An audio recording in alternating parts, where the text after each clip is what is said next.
Om, selamat pagi menjelang siang, Bapak Ibu Saudara, Shalom. Oma, selamat pagi. Saya senang kalau di gereja ini gitu ya, beragam. Ada Oma ya, ada Om Tante, ada anak-anak muda, ada anak-anak juga. Ya, ini perjumpaan kita yang kedua kalinya. Tapi buat belum yang kenal saya gitu ya, nama saya Yosef Tandian. Saya tinggal di Harapan Indah, Bekasi. Ya, pekerjaan utama saya adalah suami dari Ibu Yuvita. Di sini ini istri saya ini, ya, dan juga papa dari Joanna, anak saya di atas, ya, usia 9 tahun. Ya, itu pekerjaan utama saya, Bapak Ibu. Ya, kerjaan full time. Ya, di sini ada yang part time husband, suami part time nggak ada ya, jangan. Jadi papa part time nggak ada ya. Ya, itu jadi pekerjaan utama, pekerjaan paling penting ya. Pekerjaan sampingan saya, nah ini ya pekerjaan sampingan saya life coach, trainer, saya juga melayani Tuhan. Tahun ini saya dipercaya untuk menjadi ketua sebuah konferensi misi yang akan diadakan nanti bulan Juli di Bali. Ya, ini konferensi misi untuk anak-anak muda, pelajar usia 18 sampai 25 ya, pelajar dan profesional muda lah ya. Karena kita lihat di lapangan Bapak Ibu Saudara ya, pekerja-pekerja misi ini sudah mulai senior gitu ya. Dan anak-anak mudanya kayaknya nggak terlibat dalam misi. Beberapa bahkan don't care gitu. Jadi ini perlu terus digerakkan lagi, perlu tetap ada, dan harus ada orang yang mau mengerjakannya. Amin. Ya, pagi ini saya mau bagikan firman Tuhan yang saya beri judul Beyond Restored, lebih dari pulih. Sama-sama bilang lebih dari pulih. Lebih dari pulih. Ya, saya mulai dengan sebuah kebenaran dasar ya yang harus kita pegang sama-sama gitu ya, bahwa pemulihan dari Tuhan itu adalah sebuah kepastian dalam hidup kita. Amin. Pemulihan adalah sebuah kepastian dalam area apapun. Bahkan dalam pengalaman saya pribadi mengikut Tuhan gitu ya, walaupun belum di end, pastinya masih panjang ya. Tapi sejauh 37 tahun saya mengikut Tuhan, belum lah 36 ya. Mengikut Tuhan, saya melihat bahwa pemulihan itu adalah sesuatu yang pasti terjadi dalam hidup kita. Ya, di level apapun. Bahkan di level fisik kita aja, secara fisik, sadar nggak Bapak Ibu, bahwa pemulihan itu adalah sesuatu yang Tuhan taruh dalam diri kita. Ya, kita kena pisau, tangan kita kena pisau, kulit kita kena pisau gitu ya. Itu asal dia dijaga bersih aja. Dulu belum ada betadin gitu ya, belum ada ini. Itu asal dia dijaga bersih aja, dia bisa memulihkan dirinya sendiri. Iya kan? Maka itu saya percaya pemulihan itu adalah sesuatu yang pasti terjadi dalam hidup kita, di area apapun. Ya, mau kesehatan, mau keuangan, mau rumah tangga, semua itu sesuatu yang pasti. Kebenaran yang kedua adalah pemulihan itu adalah kehendak Tuhan. Ya, Tuhanlah yang berinisiatif untuk mencari manusia dan memulihkan manusia. Lebih dari kita ingin dipulihkan dan diberkati, Tuhan itu lebih ingin memulihkan dan memberkati kita. Karena apa? Karena hanya orang yang pulih yang bisa berfungsi. Ya. Hanya orang yang pulih yang bisa berfungsi. Jadi pemulihan itu adalah kehendak Tuhan. Dan itu pasti terjadi dalam kehidupan kita. Itu tidak boleh kita ragukan, dan semua itu pasti terjadi. Yang ketiga, saudara, sadar atau tidak sadar, kehadiran kita di tempat ini, kehidupan kita hari ini, itu pun semua adalah hasil dari pemulihan yang sudah terjadi di masa lalu. Ya. Mari kita buka sama-sama firman Tuhan. Dari Yesaya pasal yang ke-49, menjadi dasar firman Tuhan kita pagi hari ini. Kitab Yesaya pasal yang ke-49,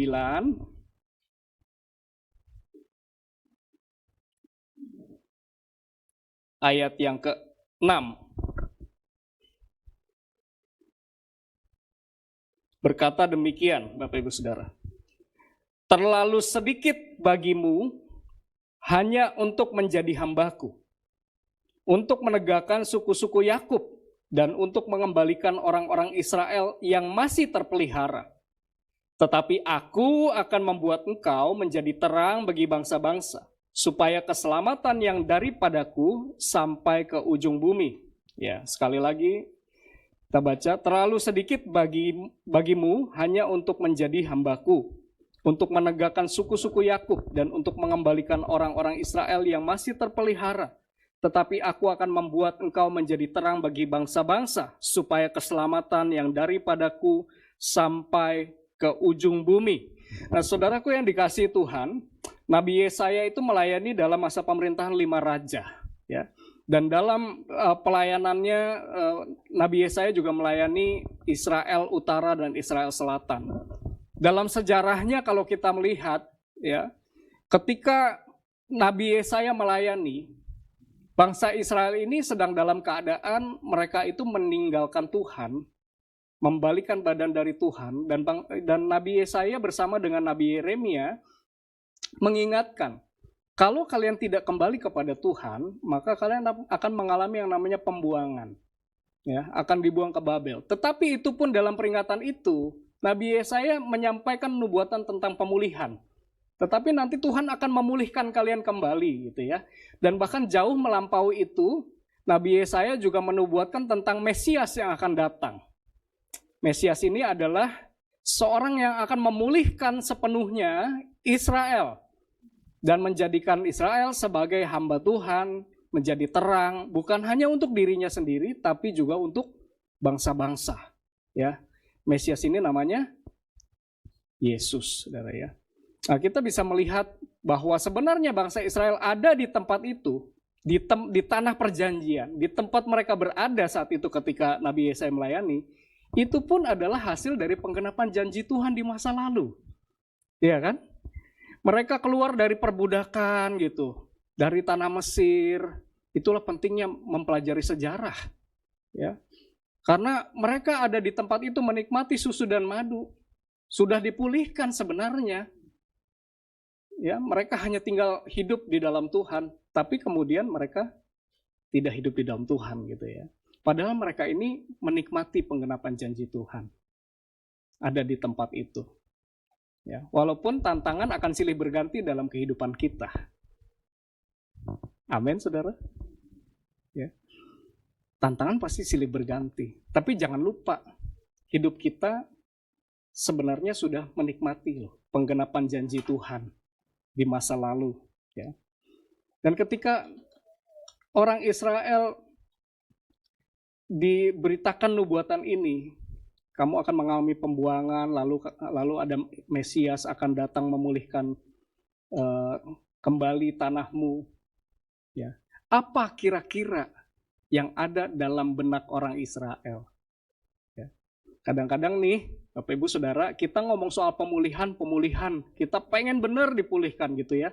Tapi kalau ditanya pemulihan seperti apa sih yang Bapak Ibu harapkan untuk terjadi dalam kehidupan Bapak Ibu Saudara?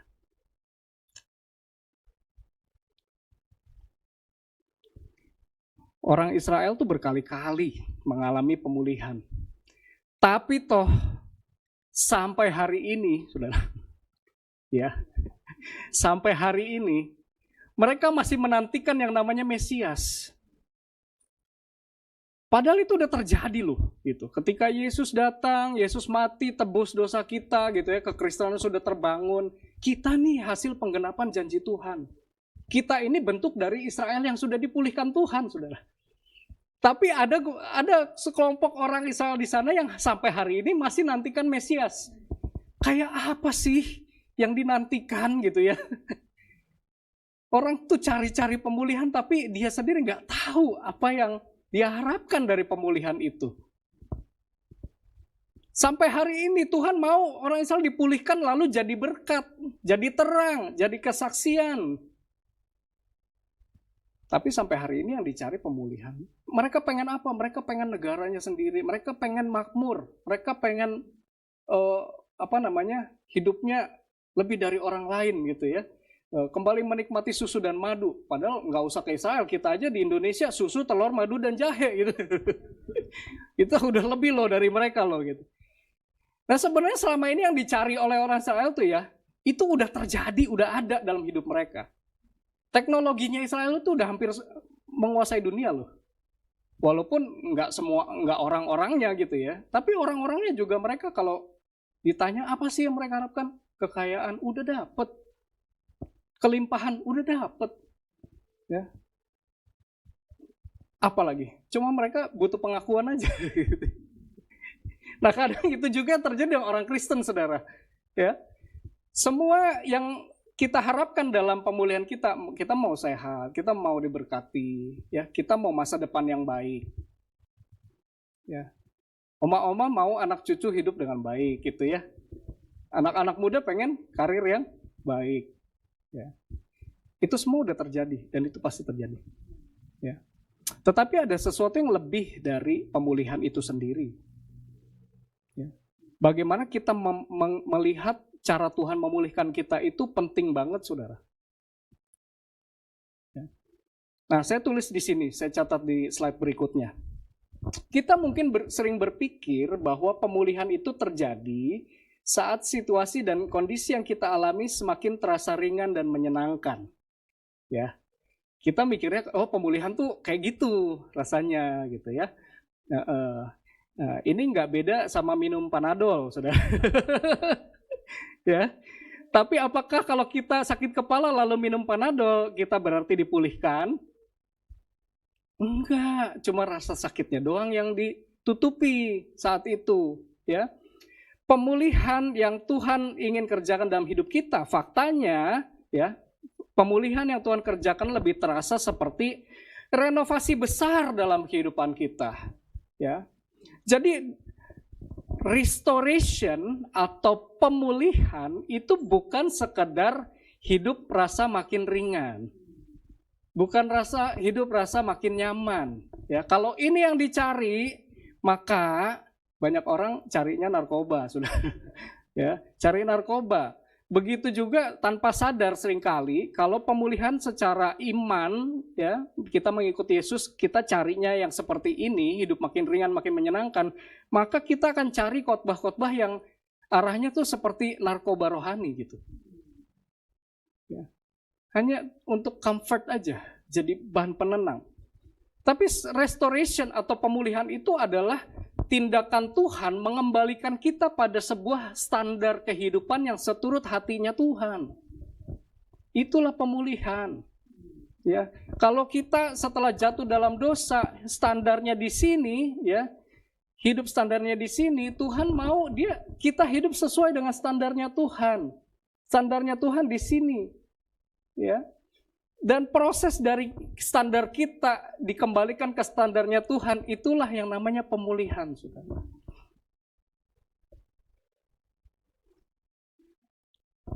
Ada sebuah ilustrasi dari C.S. Lewis dalam bukunya Mere Christianity atau Kekristenan Belaka gitu ya, tentang bagaimana ketika seseorang mengundang seorang arsitek yang bernama Yesus masuk ke dalam kehidupannya.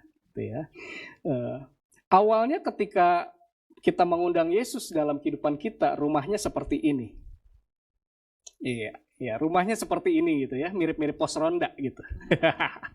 Ya. Terus kita undang Yesus dalam hidup kita. Tuhan Yesus, tolong benerin genteng saya yang bocor. Ya. Kita berharapnya dia naik ke genteng, dia tambal-tambal dikit, lalu selesai gitu ya. Tapi yang terjadi ketika Tuhan Yesus masuk dalam hidup kita, awalnya dia mengamat-amati rumah, ya. Kebayang ya kalau lagi renovasi gitu, tukangnya liatin dulu rumahnya. Lalu kemudian dia mulai masuk ke dalam, gitu ya. Dia mulai lihat temboknya, dia mulai lihat jendelanya. Dia mulai ambil palu loh. Dia ambil palu besar, dia mulai gedor temboknya, ceger. Dia mulai robohin pintunya, jeger. Ya. Dia mulai robohin tembok belakang sampai kelihatan ke halaman belakang gitu ya. Ceger gitu. Tuhan, lah kok jadi tambah rusak rumah saya gitu ya. Kok rumah saya dibongkar-bongkar begini? Ya. Lalu ada apa ini? Kemudian Tuhan Yesus mulai pergi ke belakang gitu ya. Dia mulai nego sama tetangga belakang. Dia beli tanah di belakang rumah kita. Dia mulai beli tanahnya. Dia mulai bikin patok di sekelilingnya. Tanah kita yang tadinya 24 meter persegi gitu ya. Tipe 21. Direnovasi total sama Tuhan. Jadi kayak gini. Jadi kayak gini rumahnya. Wah. Kenapa Tuhan bikin rumah kita jadi seperti ini? Karena Dia mau tinggal di dalamnya. Ya. Jangan berpikir Tuhan pulihkan kita, benerin hidup kita lalu Dia tinggal. Jadi pemulihan yang Tuhan Yesus kerjakan itu lebih terlihat seperti penciptaan baru.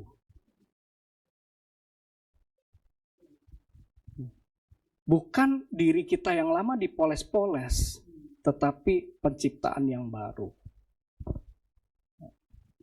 Kita pasti akan menikmati pemulihan itu. Ya. Tapi kita mesti hidup dalam 3 syarat ini. Nah, ya, 3 syarat. Yang pertama apa, saudara? Yang pertama saya katakan begini. Boleh slide-nya? Yang pertama kita harus mengenakan sebuah identitas yang baru di dalam Kristus. Ya, kita perlu mengenakan sebuah identitas yang baru dalam Kristus. Mengenakan, dipakai identitas yang baru dalam Kristus. Di Yesaya 49 ayat 3 tadi dikatakan begini. Ia berfirman kepadaku, engkau adalah hambaku Israel, dan olehmu aku akan menyatakan keagunganku. Ya. Pernah ada satu keadaan di mana Israel itu namanya Yakub dulu. Dan Yakub ini artinya adalah manipulator. Kalau kita lihat kehidupannya Yakub ya, dari kecil, kokonya nih mau lahir duluan gitu. Mau lahir duluan tapi dia pegangin tumitnya. Ya, dia nggak rela nih kokonya si Esau lahir duluan. Nah, mungkin Esau berhasil keluar duluan, abis itu Yakub. Tapi orang tuanya kasih label, kamu Yakub.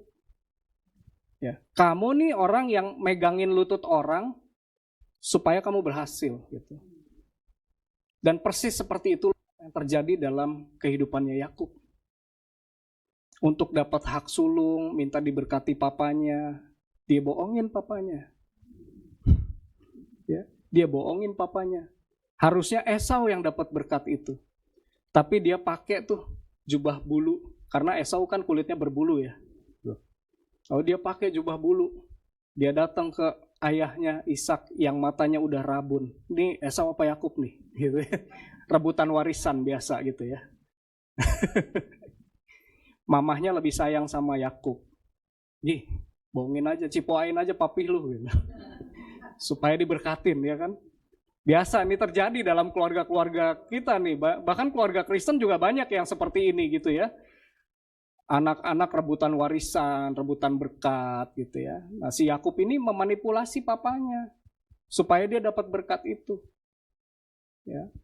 Akhirnya dia dapat berkat itu, tapi dia bermusuhan dengan Esau sepanjang hidupnya. Terjadi lagi nggak? Terjadi lagi gitu.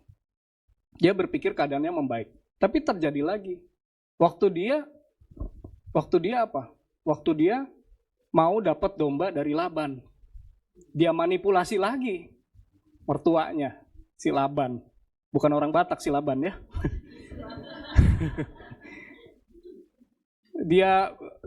Dia bikin janji sama Laban. Nanti anak domba yang mulus kulitnya buat om, ya, buat papa mertua ya Laban. Nah, yang bintik-bintik buat saya. Dia akalin, saudara, gimana caranya supaya anak yang lahir tuh bintik-bintik, pakai dahan pohon badam dan segala macam gitu ya. Itu terjadi terus dalam kehidupannya karena identitasnya adalah sebagai ya Yakub. Ya, sama orang tuanya dipanggil terus, kamu pembohong, kamu penipu gitu. Dan suatu ketika dia mengalami krisis besar dalam hidupnya. Ya.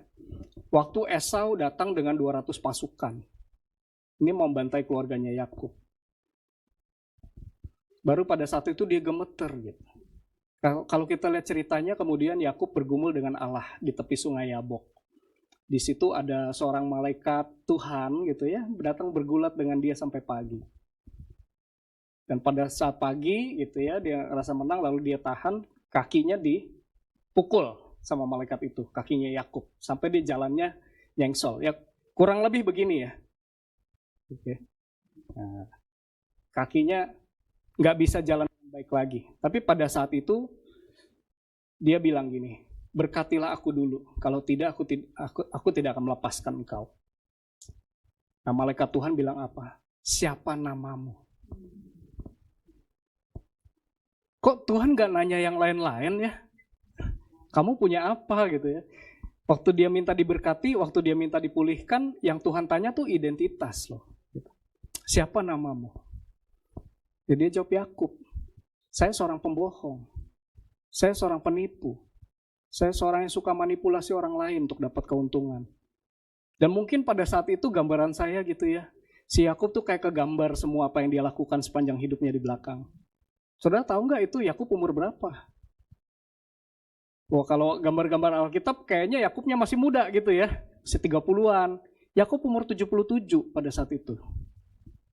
Nah, pada umur 77 pun belum terlambat untuk Tuhan memulihkan identitasnya. Selama ini kita hidup seperti ini.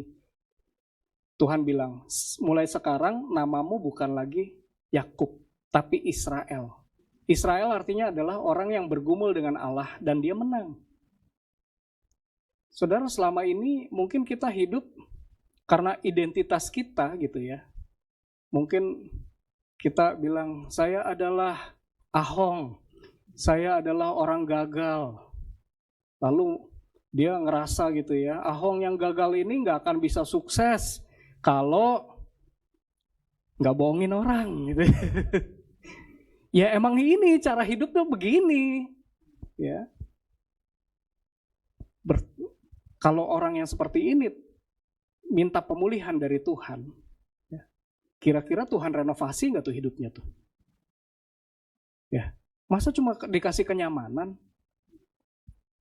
Kalau dia dikasih kenyamanan, dia memanipulasi, lalu dia bilang, puji Tuhan, untung bulan ini gede, dari ngebohongin orang.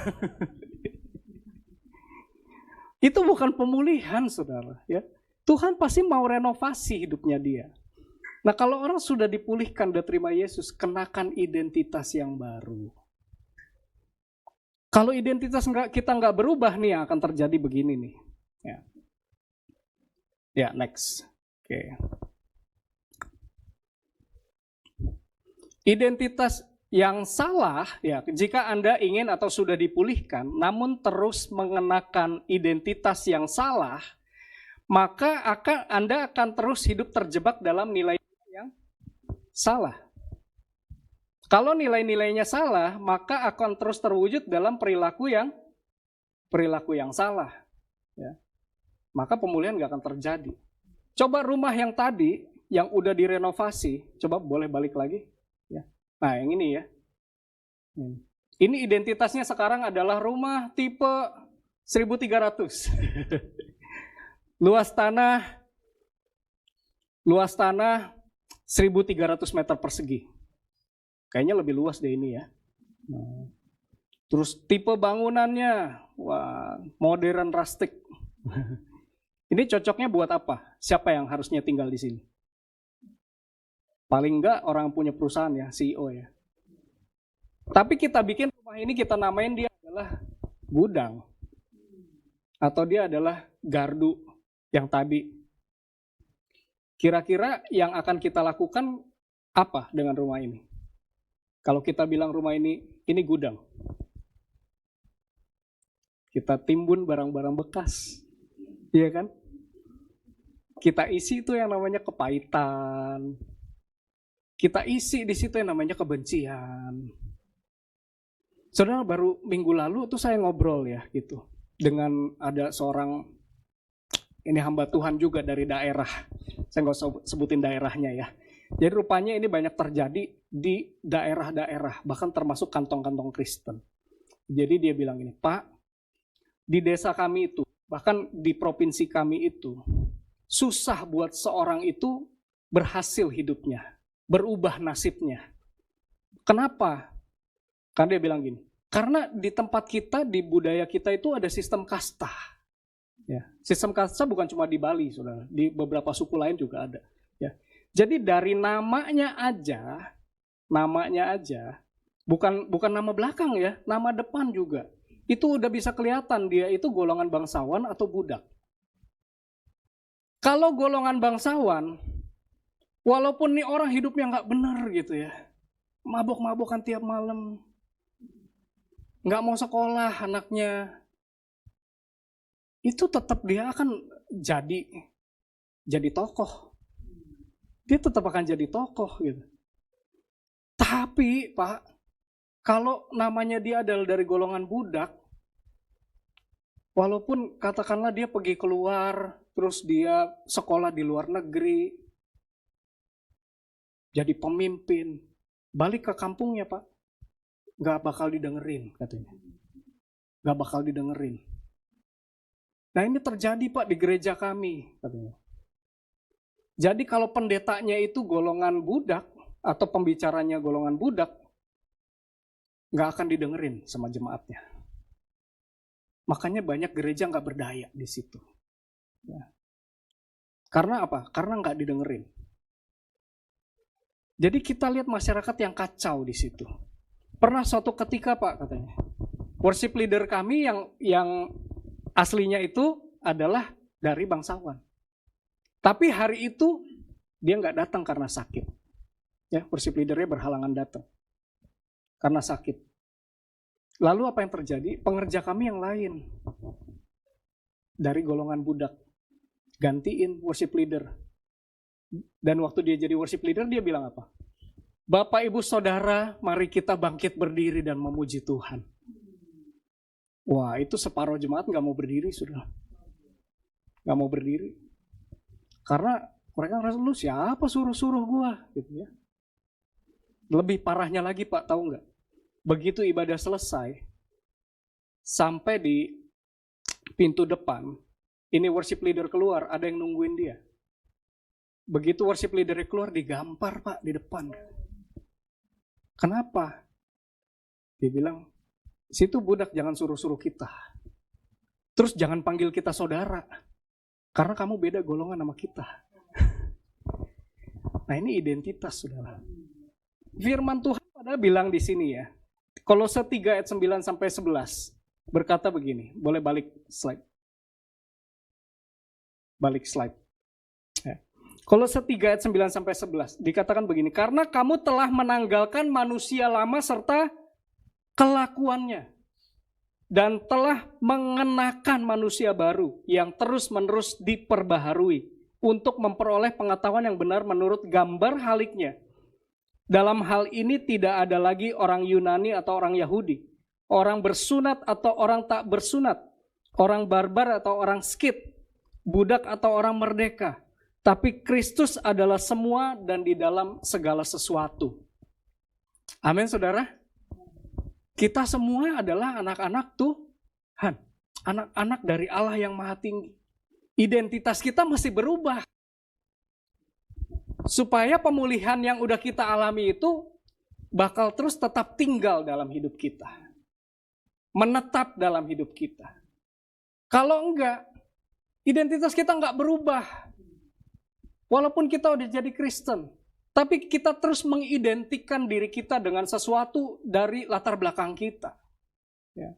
Terus-menerus ngerasa, di satu sisi ngerasa, saya nih raja ini gitu ya, di suku saya. Gitu. Tidak tersentuh oleh kebenaran. Tidak mau berubah. Atau di sisi lain dia merasa, aduh saya kan orang gak penting. Atau orang modern ini sering mengidentikan diri kita dengan saya kalau bikin apa-apa pasti gagal. Itu identik.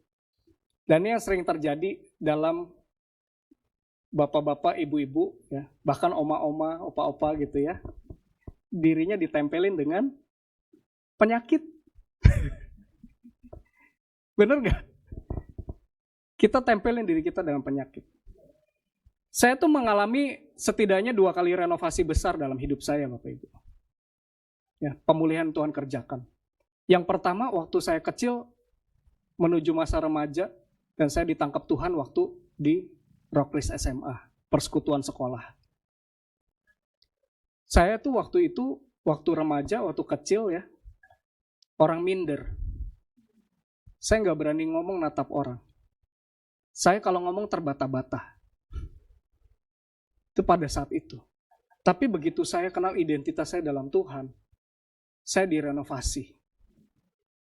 Saya jadi orang yang berani. Pelan-pelan memang, nggak satu hari berubah. Renovasi perlu waktu ya.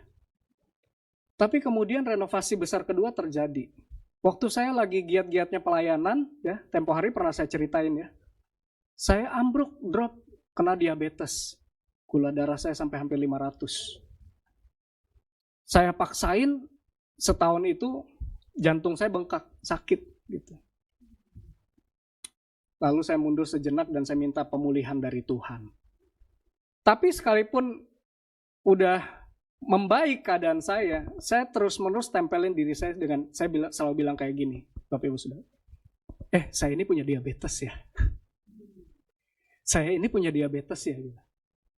Sampai waktu itu tuh kayak muka saya aja tuh udah nggak berseri-seri. udah nggak bersinar lagi. Tapi belakangan saya baru ngerti, Saudara. Kita punya penyakit apapun jangan pernah ditempelin di diri kita. Jangan bilang saya ini penderita kanker. Terus-terusan kemana-mana kita ceritain begitu. Ntar kalau ngumpul sama bapak-bapak kita hebat-hebatan penyakit. Berapa gula darah lu? 500. Wah, lu enak baru gula darah doang. Gula darah, kolesterol, ini paket lengkap kita.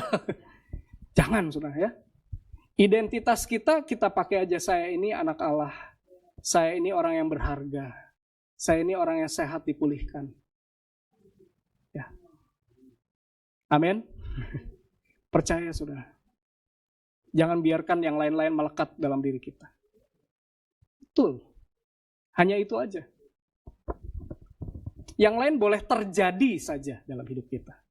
Tapi jangan jadi identitas. Mesti jelas identitas kita siapa. Mau tahu lebih dalam identitas kita, mesti rajin baca firman Tuhan. Tiap hari. Ya. Nggak bisa saya jelasin. Nggak nyangkut nanti di saudara. Saudara mesti baca sendiri. Nikmati Tuhan. Itu ya, yang pertama. Yang kedua, syarat yang kedua nikmatin pemulihan, ya, untuk kita bisa hidup lebih dari sekedar pulih, adalah, boleh slide-nya? Saya bilang gini, tumbuhkan karakter dan perilaku selaras dengan pemulihan yang Anda alami. Karakter dan perilakunya mesti tumbuh, ya. Selaras dengan pemulihan yang Anda alami. Bukan sekedar nyaman. Nah, ini saudara sering terjadi nih, gitu ya. Ada orang yang terjebak dengan utang-utang. Lalu minta Tuhan pulihkan. Ya, lalu singkat cerita utang-utangnya kebayarlah. Dengan 1-2 cara gitu ya, kebayarlah. Ya. Lalu dia hidup lebih baik. Tapi kalau karakternya nggak disesuaikan, perilakunya nggak sesuai, maka 3 bulan, 6 bulan, setahun kemudian, utang lagi. Ya itu saudara yang sering kali terjadi. Di Inggris saudara, ada cerita ya, seorang pengantar sampah setiap hari. Gitu. Kerjanya nganterin sampah keliling kota.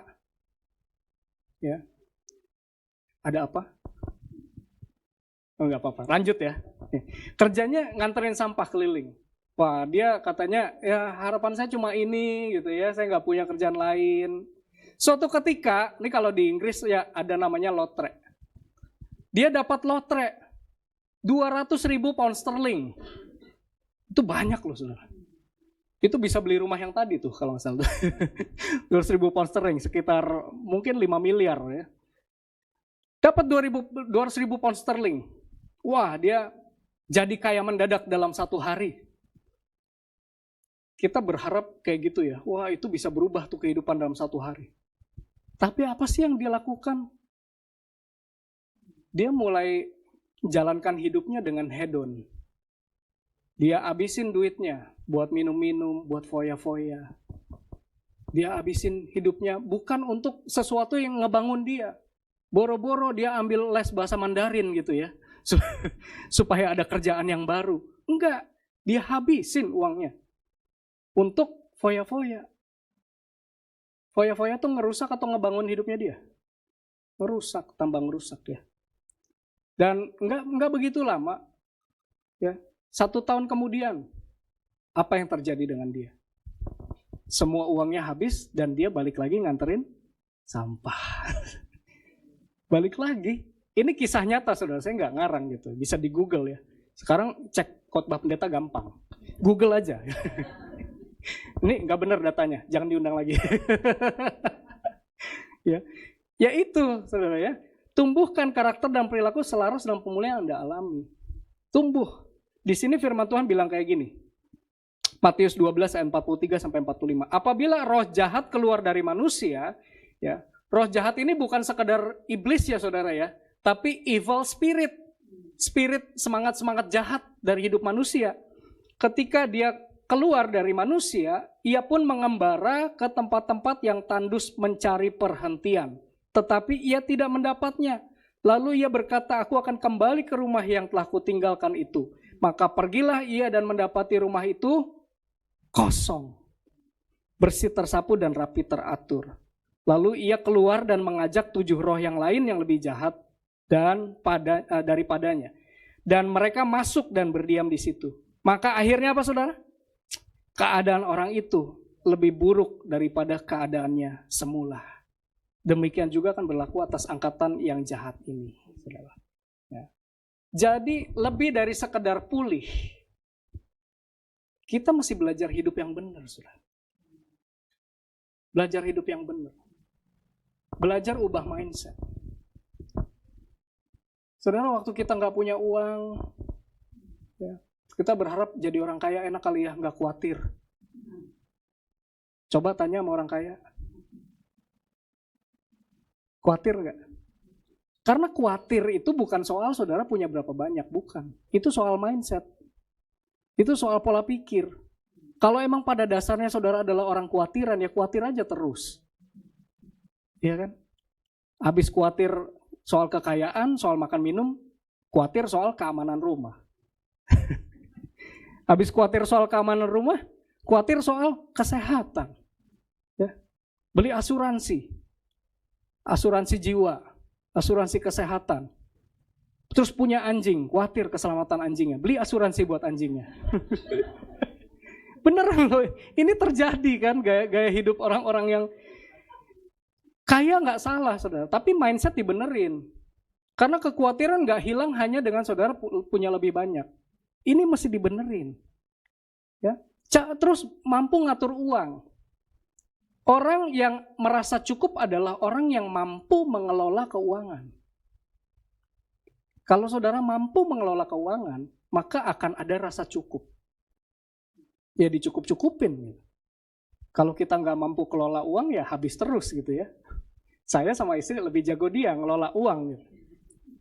Saling support. Ada orang rasanya kurang terus karena karakternya nggak dibenerin saudara. Kalau karakter kita nggak tumbuh, sorry ya, saya mau bilang gini. Pemulihan dalam tanda kutip yang saudara cari itu lebih sehat, lebih kaya, lebih ya, jabatan lebih. Itu bukan memperbaiki hidup kita, tapi ngancurin hidup kita. Makanya banyak kan orang yang naik jabatan keluarganya malah berantakan. Gajinya naik tapi tambah hancur kan. Mesti selaras. Selaraskan hidup kita. Ini saya mau kasih lihat next slide ya. Bertumbuhnya tuh kemana?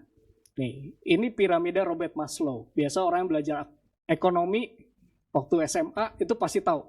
Kata Robert Maslow, orang itu kebutuhannya ada tingkatan-tingkatan. Ya, kebutuhan paling dasar itu adalah kebutuhan makan, minum, tidur, pakaian, fisiologis. Semua yang sifatnya fisik.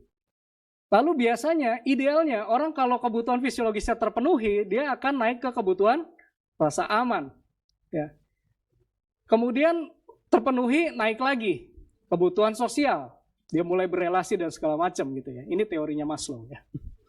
Kemudian dia akan mulai kembangkan hidupnya, melakukan hal-hal yang ada pencapaian, ya, status, reputasi, dia mulai mimpin orang.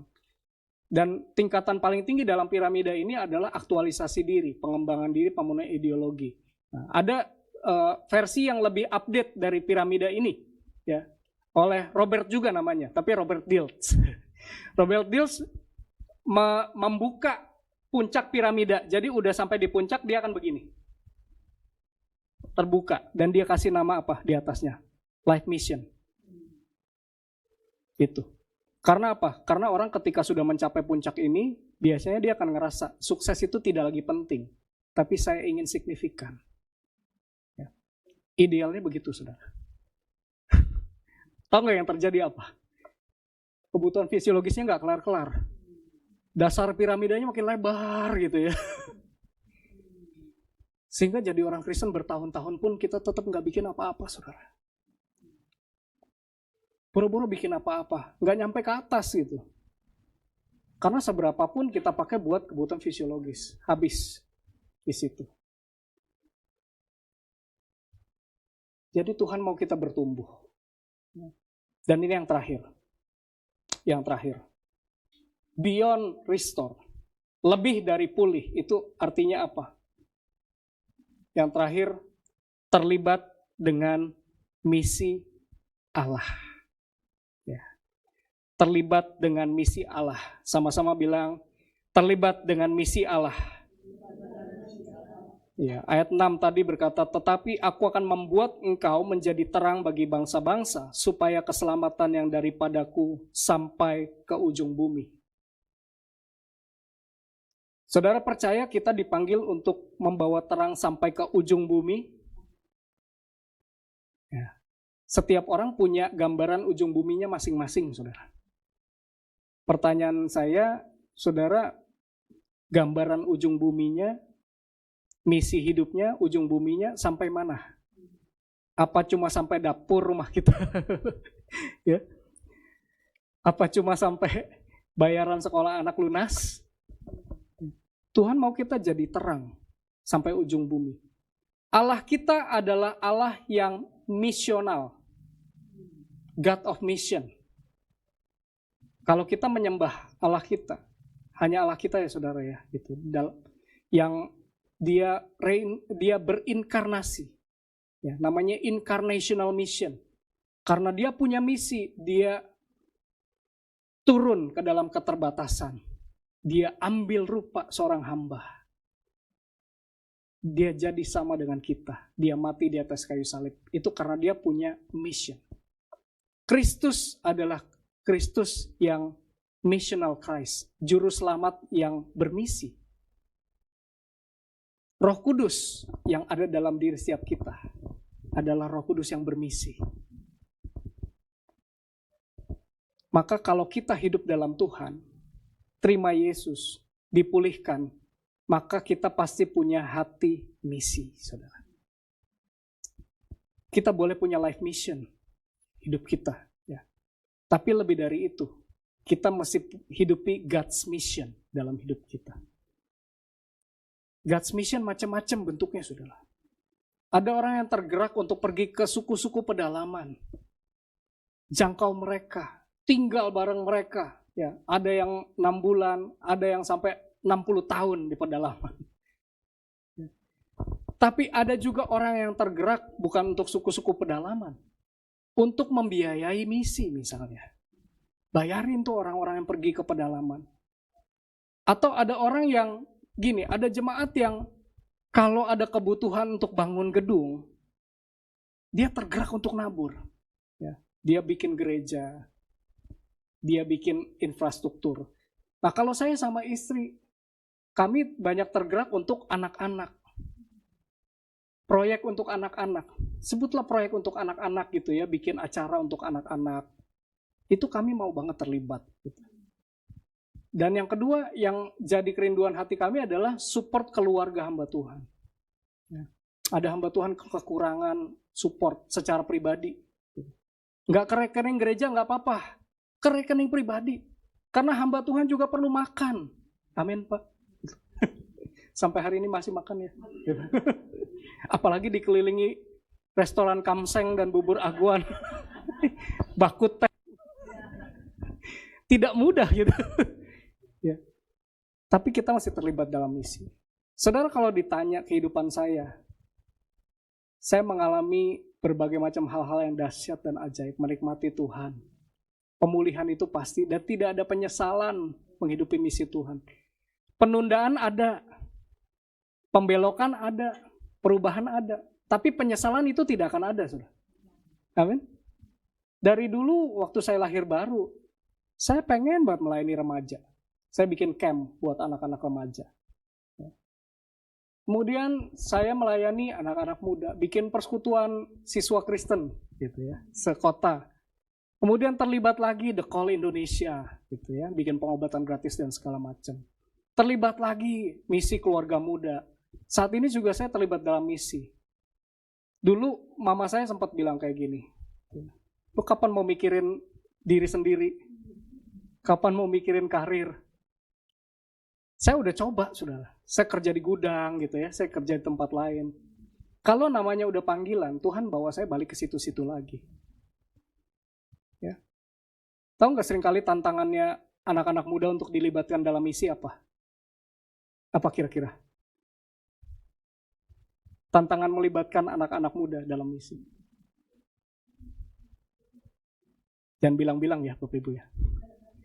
Tantangannya orang tuanya. Karena saya suka dengar begini nih. Apa? Misi. Anak saya di sekolahin mahal-mahal, ujung-ujungnya suruh misi gitu ya. Dulu saya waktu remaja tuh, waktu bikin camp, undang anak-anak remaja, kerjaan saya tuh nelfonin orang tuanya mereka. Karena apa? Enggak dikasih sama orang tuanya. Ini orang tua ngajarin anaknya begini.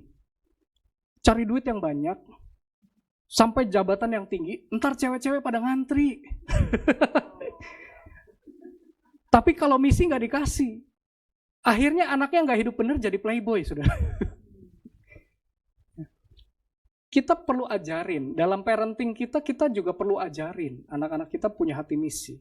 Jadi ketika keluarga kita dipulihkan, tujuannya jangan cuma ingin masa pensiun yang menyenangkan.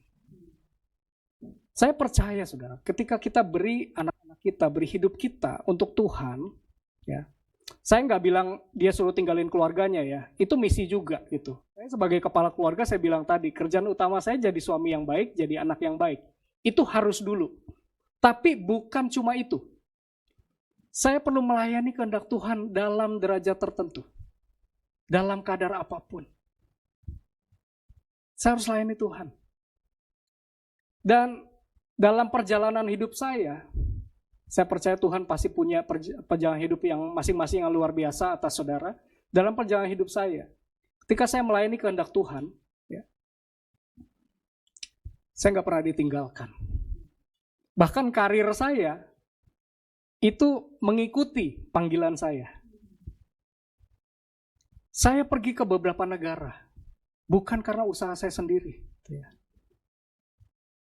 Dibayarin sudah. Ya, menikmati. Dulu waktu kecil mama saya bilang, lu layani Tuhan nanti mau makan apa? Ya kalau sekarang saya suruh cerita gitu ya, sayang mama saya udah nggak ada. Sekarang saya suruh cerita, saya makan bulgogi gitu. Makan kimchi di Koreanya langsung gitu. Bukan sombong saudara, tapi itu saya bisa saksikan. Ya. Lebih dari layani misi kita, layanilah misi Allah. Saudara mau tahu kita lagi melayani misi Allah atau tidak? Coba, ini terakhir ya. Coba kita lihat resolusi kita tiap tahun. Resolusi 2024 ini Adakah satu saja resolusi, doa, atau harapan Anda yang bersifat misional? Biasanya kita bikin resolusi awal tahun atau akhir tahun tuh. Oh, tahun depan saya pengen punya mobil baru. Saya pengen punya rumah baru. Saya pengen naik jabatan. Saya pengen gaji 2 digit gitu kan. Semua isinya tentang saya. Pernah nggak kita bilang gini, tahun depan saya mau sekolahin 10 anak di desa A. Sekolahin 10 anak di desa. Itu bayaran sekolahnya nggak mahal. 50.000, 75.000, 10 anak tuh 500.000. Di kota 500.000 kita makan di Kamseng sekali habis loh. Habis. Tapi habis itu udah lupa gitu. Tapi kalau kita sekolahin 10 anak gitu ya, itu istilahnya apa? Sukacitanya tuh nggak akan hilang. Itu yang akan membuat hidup kita jadi lebih hidup. Nah ini saudara. Kalau saudara mau dipulihkan dan sukacitanya mau bertahan lama, bahkan kualitas hidupnya makin naik, terlibat dalam misi Allah. Nggak bisa ada cara lain. Saya banyak lihat teman-teman saya yang dulu melayani Tuhan waktu SMA, hebat-hebat saudara. Dulu worship leader luar biasa gitu ya, pembicara, ngomongnya jauh lebih jago dari saya. Banyaklah orang yang jauh lebih jago dari saya. Tapi di tengah jalan mereka akhirnya terjebak dengan hal-hal yang realistis. Ya, sekarang saya sibuk kerjaan. Ya, sibuk kerjaan itu realita. Tapi apakah karena itu kita nggak punya misi? Apakah karena itu kita nggak layani Tuhan? Layani jiwa-jiwa di sekitar kita? Ya kan? Akhirnya apa? Hari-hari ini hidup mereka biasa-biasa aja. Bahkan tadi kita ngobrol ya Pak Andri. Ada yang dulu hamba Tuhan Pak. Dulu luar biasa. Sekarang tinggalin Yesus. Kandas di tengah jalan. Jadi saudara, saya mau simpulkan hari ini, saya percaya bahwa pemulihan dalam bidang apapun di hidup kita, itu sifatnya pasti. Itu inisiatif Allah, itu kehendak Allah. Tetapi di dalam pemulihan itu, Tuhan mau kita berfungsi, kita jadi terang, jadi berkat. Dan di dalam melayani misi Tuhan, kita juga akan mengalami kehidupan yang lebih baik. Itu adalah renovasi total dalam hidup kita. Ya, jangan balik lagi, robohin rumah kita, tinggal di rumah yang lama, gitu. Tapi mari kita hidup semakin progresif hari demi hari, makin disempurnakan, makin dibaharui, makin mirip Yesus, ya, makin mirip Yesus, makin mengenal hatinya Tuhan, makin intim dengan Tuhan, dan kita makin jadi berkat. Amin. Tuhan Yesus memberkati kita semua.